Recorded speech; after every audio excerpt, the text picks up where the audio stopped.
नमस्ते प्रिय छात्र, learners academy English school e learning classes में एक बार फिर से आपका स्वागत है। बच्चों, आज हम कक्षा 3 में हिंदी विषय में नया चैप्टर स्टार्ट करने जा रहे हैं। पाठ 7, खरगोश और हाथी। बच्चों, जंगल में तरह तरह के पशु रहते हैं, कुछ बड़े कुछ छोटे। सबकी आदतें, खाना पीना, आवाजें अलग अलग होती है। छोटे पशु बड़ों से परेशान रहते हैं, पर अपनी चतुराई होशियारी से वे अपनी रक्षा का तरीका सोच ही लेते हैं। तो इस पाठ में भी यही बताया गया है कि बड़े पशु हाथी से छोटे पशु खरगोश अपनी रक्षा कैसे करते हैं। तो आइए हम इस पाठ का पठन करते हैं और साथ साथ में समझ भी प्राप्त करते हैं।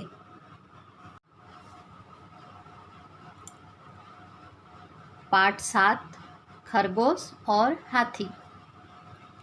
एक जंगल में एक सरोवर था। सरोवर मतलब तालाब। सरोवर के किनारे बहुत से खरगोश रहते थे। खरगोशों के बिल मतलब उनके रहने का स्थान, जैसे चूहे का बिल होता है, इस तरह से खरगोशों के भी बिल जमीन के अंदर थे। वे दिन भर इधर उधर कूदते रहते, नरम नरम घास खाते, रात को अपने घरों में सो जाते। वे सब बहुत प्रसन्न रहते थे। एक जंगल था, वहाँ पर सरोवर के किनारे पर खरगोश रहते थे। खरगोश कहाँ रहते थे? जमीन के अंदर बिल बनाए थे, उस बिल में रहते थे और दिन भर इधर उधर कूदते रहते थे। और खरगोश को क्या पसंद है? नरम नरम घास खाना पसंद है ना, तो घास खाते रहते थे और फिर रात को अपने घरों में सो जाते थे। इस तरह से सारे खरगोश बहुत ही प्रसन्न रहते थे। उसी जंगल में कुछ हाथी आ गए। हाथियों के झुंड में कुछ शरारती हाथी थे। वे अपनी सूंड से छोटे छोटे पेड़ तोड़ देते, पौधे कुचल देते।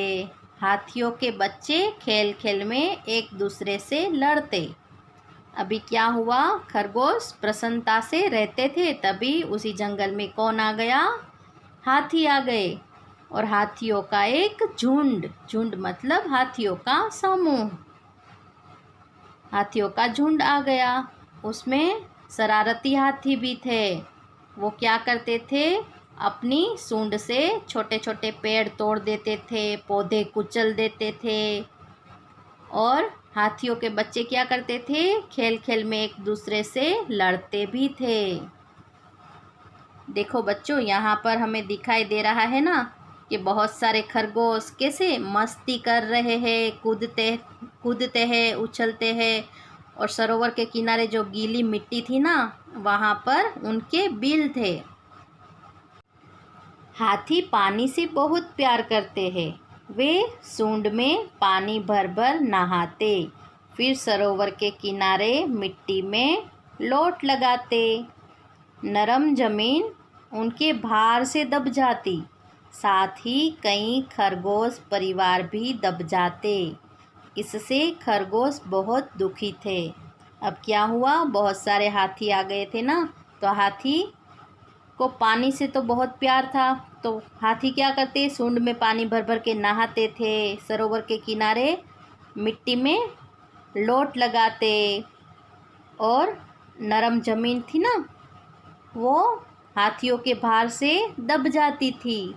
तो खरगोश के बिल भी तो नरम जमीन में ही थे ना, तो खरगोशों के बिल भी दब जाते और खरगोशों के परिवार भी दब जाते थे। किससे दब जाते थे?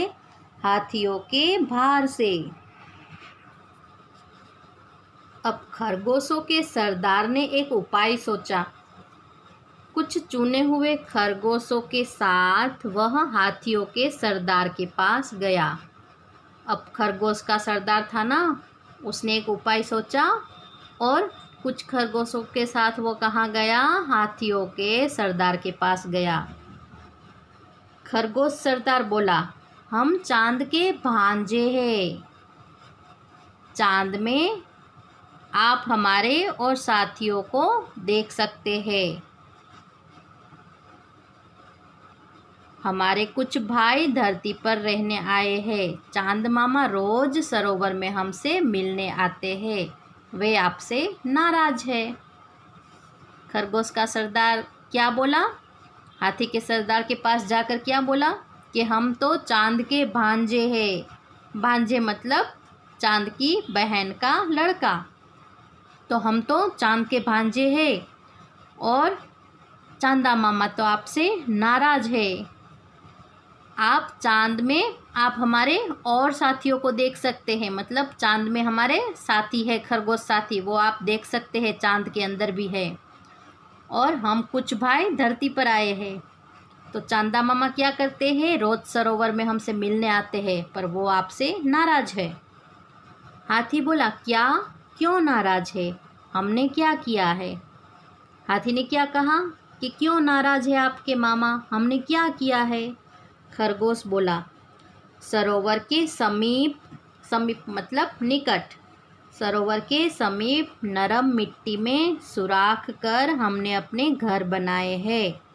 सुराख मतलब बिल बनाए हैं। आपके आने से सुराख दब गए, जिससे चंदा मामा के बहुत से भांजे दब गए, इसीलिए वे आपसे बहुत नाराज है। अब खरगोश ने क्या कहा कि हमने सरोवर के समीप मिट्टी में अपने बिल बनाए हैं, तो आप लोगों के आने से मिट्टी के बिल दब गए हैं और चांदा मामा के भांजे भी दब गए हैं, तो इसीलिए चांदा मामा आपसे नाराज है। रात हुई, पूरा चांद निकला, हवा तेज थी, सरोवर में हल्की हल्की लहरें उठ रही थी। चांद लहरों के साथ साथ ऊपर नीचे हो रहा था। अब देखो बच्चों, यहाँ पर हाथी का सरदार है, ये खरगोश का सरदार है, दोनों बातें कर रहे हैं ना। तो खरगोश के सरदार ने क्या बताया कि हम चांद के भांजे हैं, चांदा मामा आपसे नाराज है, क्योंकि आप लोगों के कारण तो हमारे बिल दब जाते हैं और कई खरगोश दब जाते हैं, तो चांदा मामा आपसे नाराज है। अभी रात का समय था और सरोवर में लहरें उठ रही थी, साथ साथ चांदा मामा भी ऊपर नीचे हो रहे थे लहरों के साथ। हाथी और खरगोश वहाँ पहुँच गए। खरगोश सरदार बोला, देखिए महाराज, चंदा मामा गुस्से से काँप रहे हैं, आप जल्दी यहाँ से दूर चले जाए, लगता है मामा बहुत नाराज हो रहे हैं। अब खरगोश के सरदार ने क्या कहा?